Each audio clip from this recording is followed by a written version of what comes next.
அன்னைக்கு ஆனால் அந்த அதில் ஒரு நாகரீகமான ஒரு விஷயம் இருந்துச்சு. அன்னைக்கு நான் கண்ணை பழுக்க வச்சது மாதிரி நடந்தா பேசாமல் போயிருப்பாங்க. இல்லாட்டி நான் போலீஸில் கம்ப்ளைண்ட் பண்ணியிருந்தா அரெஸ்ட் பண்ணியிருப்பாங்க.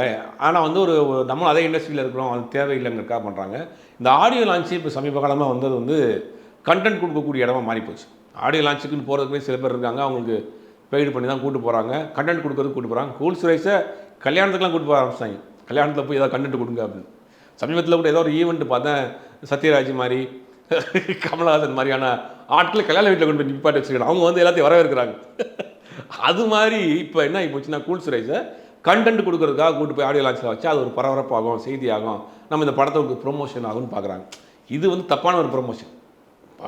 இப்போ ஒரு படத்தினுடைய ப்ரொமோஷன் எப்படி பண்ணால், அந்த படத்தில் நடந்த சுவாரஸ்யமான விஷயங்களை சொல்லலாம். இந்த படம் ஷூட் பண்ணுறது இந்த மாதிரி நடந்துச்சு, இந்த படம் சாங் ஷூட் பண்ணுறது மாதிரி நடந்துச்சு அப்படிங்கிற ஒரு சுவாரஸ்யமான விஷயங்களை ஷூட்டிங் ஸ்பாட்டில் நடந்ததை நீங்கள் வந்து ஒரு ஆர்டிஸ்ட்டாக ஷேர் பண்ணுறப்போ அது வந்து வேறு மாதிரி இருக்கும்.